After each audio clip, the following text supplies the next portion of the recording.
ഞമ്മക്കാകെ ഭൂമിയിൽ 2 വാഹനത്തിലാണ് യാത്ര ചെയ്യാനുള്ളത്. ഒന്ന് തുടക്കത്തിലെ വാഹനം ഏതാ? ഉമ്മയുടെ കൈ. അല്ലാഹു റബ്ബി, ഉമ്മയുടെ കൈയാണ് നമ്മുടെ ആദ്യത്തെ വാഹനം അല്ലേ? ആ കയ്യിൽ മലർന്നിങ്ങനെ കിടന്നു. ഇവിടുന്ന് ഉമ്മ എടുത്തിട്ട് ഇങ്ങോട്ട് വെച്ചു, അവിടുന്ന് എടുത്തിട്ട് ഇങ്ങോട്ട് വെച്ചു. ഉമ്മയുടെ കൈയാണ് ആദ്യത്തെ വാഹനം അല്ലേ? മലർന്നിങ്ങനെ കിടക്കുക, വല്ലതിനും കയ്യോ. എന്നാൽ അവസാനത്തെ വാഹനം ഇതേപോലെയാണ്, മലർന്ന് കിടക്കേണ്ടി വരും. അതേതാ വാഹനം? അല്ലാഹു റബ്ബി, പുതിയ ഒരു ബൈക്ക് വരുമ്പോഴേക്ക് കുട്ടിയെ കൈമൊന്ന് കയറി നോക്കായിട്ട്, പുതിയൊരു കാറ് കാണുമ്പോഴേക്ക് നമ്മക്കതിൽ ഒന്ന് കയറി നോക്കായിട്ട്, നമ്മൾ ആ മയ്യത്തും കാട്ടിൽ എത്രയായി പള്ളിക്കൽ ആരെങ്കിലും ഒന്ന് കയറി നോക്കിയോ? ഞാൻ ഇന്നാൾ അബുദാബിയിൽ നിന്ന് പ്രവാസികളോട് വരെ ചോദിച്ചു, നിങ്ങൾ ലീവിന് പോയപ്പോൾ ഒരു ദിവസം ഒന്ന് നോക്കിയോ? നിങ്ങൾ എത്രയായി മയ്യത്തും കാട്ടിൽ അവിടെ കിടക്കണം? നമ്മളാരെ കയറി നോക്കിക്കണം? ഒരു സാമ്പിളിന് ഒന്ന് കയറി നോക്കി ഓർക്കണം.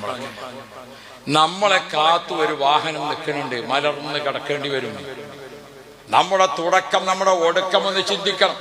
ഗർഭാശയത്തിലൊക്കെ ഫ്രീ ആണ്, കബറിൽ ഒരു ഫീൽസ് ഫ്രീ കിട്ടൂല.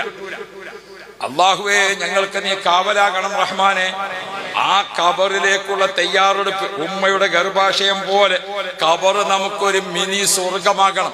ആ സ്വർഗമാകുന്നതിന് വേണ്ടിയുള്ള ഉത്സാഹമാണ് മഹാന്മാരായ അമ്പിയാക്കളും ഔലിയാക്കളും ഒക്കെ അത് ആലോചിച്ചു. അവരിങ്ങനെ ചൊല്ലി ആയിരക്കണക്കിന് ദിക്റ്, ആയിരക്കണക്കിന് സ്വലാത്ത്. അല്ലാഹു റബ്ബി, നമ്മൾ ഈ സാധുക്കളായ നമ്മളുണ്ടല്ലോ, ദിക്റ് മാത്രം ചൊല്ലിയിരുന്നാൽ നമുക്ക് വേറെ പണിയെടുക്കണ്ടേ? അല്ലാഹു തആല അങ്ങനെ പറഞ്ഞിട്ടില്ലല്ലോ നമ്മളോട്.